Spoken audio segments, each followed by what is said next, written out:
in the midst of the evil, we've been sharpened, hardened. There's still good that has come from it. Not to say that we want to keep on going through this. We don't need any more.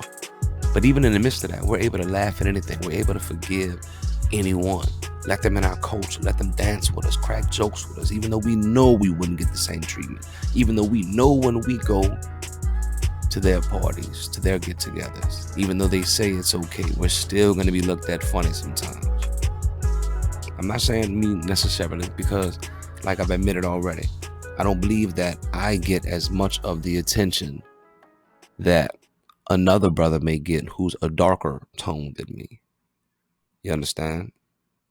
So I'm not going to sit here and act as if I'm just as in danger, even though I am. But let's be real about it. The blacker, the more scarier, supposedly, you are when it comes down to these different things. But listen, why am I getting off track? Because these are the things that I'm talking about, that Kaepernick was talking about. The blacker you are, you're shot down in the streets, you're killed by the police. And this is what Kaepernick was protesting about. So I want even white people to understand the difference. The difference of maybe potentially what we're being lied to about, but the similarities about how this country lies to both of us. And both of us have different corporations and different businesses and companies that just operate whilst knowing that they're lying to us. And we all just happily participate in these things for years. I'm about to blow y'all's mind. Some of y'all, pause. But I'm about to blow some of y'all's mind. Some of y'all, you already may know some of this stuff, but check this out.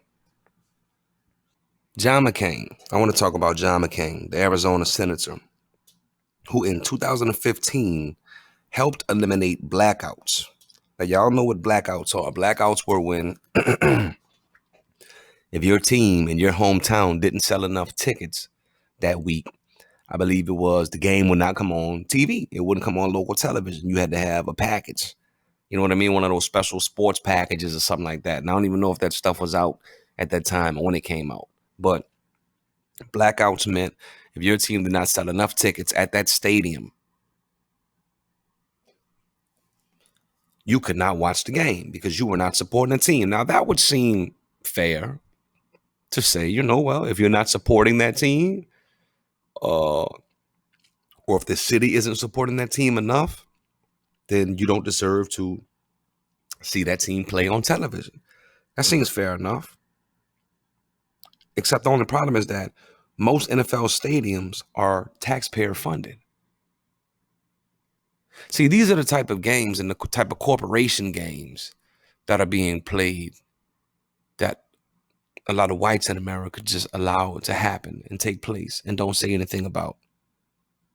But how do you feel as a New Orleans Saints fan, as a whatever team you like fan? You've loved them your whole life.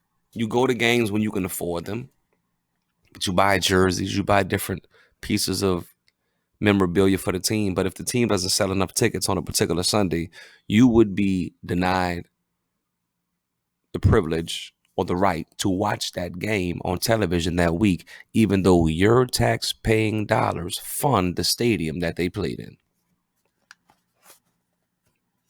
Now, how crazy is that? How cheeky is that? How cheeky is that, though? You're paying for these stadiums, and they're saying if you don't buy the tickets, you can't get it. But check this out, though. It goes deeper. So John McCain, the senator, in 2015, he helped eliminate blackouts, meaning that no matter what, no matter how no matter how the sales were, all games would come on locally now. He was able to help eliminate that. He says the teams were also paid for patriotism with practices. Now, see, this is the point that we're about to get into where, like I said, if you can hear the truth, then you can hear the truth. If you don't want to hear the truth, you just want to be angry, mad, and you just want to be right and you don't want to get it right, well, this is the part where you just stop hearing everything that's being said because you're not going to be able to deny what's about to be said. You understand me? But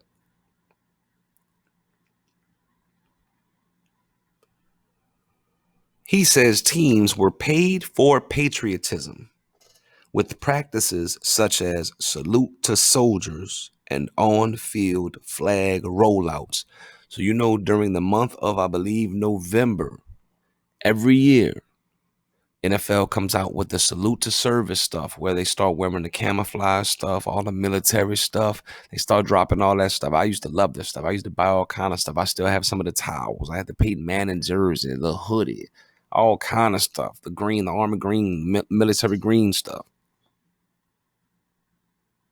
And the on-field flag rollout. So at the beginning of the game, you'd have the big old flag in the middle of the field with all of the people around it. Then they rolled it up and all that type of stuff. Check this out.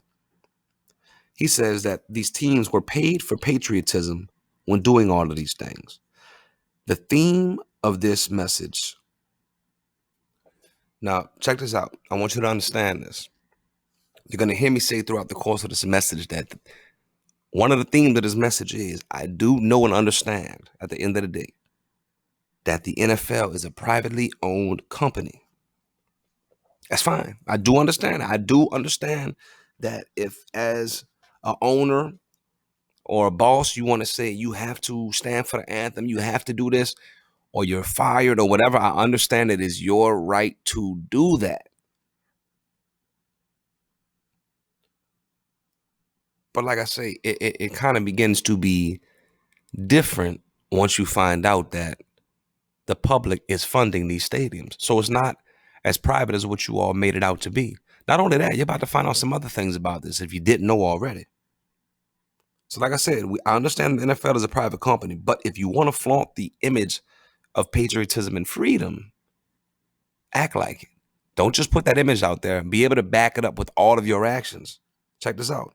Why would owners and the NFL all of a sudden turn extra patriot? Listen to what John McCain said. Remember, he said that the teams were paid for patriotism. What does he mean paid for patriotism? He saw the increase in all of the marketing and everything else going on in the NFL about 2010 and on. Why would owners all of a sudden and the NFL all of a sudden just turn extra patriot? Check this out. They received $7 million over a 3-year time span. $7 million, 3-year deal for armed forces, marketing, advertising, and promotion. You know why you started seeing the NFL marketing everything about the military all of a sudden? Because they were paid millions of dollars to do so.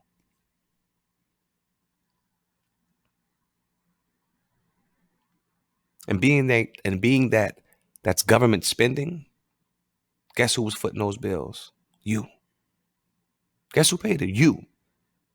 So some people who agree with the fact that Colin Kaepernick was kneeling and taking a knee, some people that agree with that, guess what? They paid for those flag celebrations, the salute to service celebrations. They paid for those just as much and as well as those of you who don't agree with him kneeling did. Now, once again, if it was a privately owned company and it stayed private, we would all have to mind our business. But the public has been brought into this thing, and now the public is footing the bill for a lot of the things that all of these billionaires are spending money on, spending your money on. Now you do have a voice. Now you do have a choice. Now you do have something to say when now, since it's a public issue, well, now I want something done about certain public officials or certain public figures who are doing something in my community that I don't agree with. Now this is taxpayers' dollars going towards these stadiums, towards these teams. Guess what? It's almost like the Green Bay Packers, where I believe they don't have an owner, but they just have like a committee or something where they vote on different things. Well, NFL, once you want to bring the public into your pockets or bring yourself into the public's pockets, guess what? We're voting on some things. We're speaking on some things. Listen to this. This is outrageous. That I can stop right here and end the message. We could take an offering right now. But the fact of the matter is, I have more facts for you, or go more into detail about this. But the fact that the public is paying for these stadiums, how could you dare tell us that we do not have a right to protest? Listen.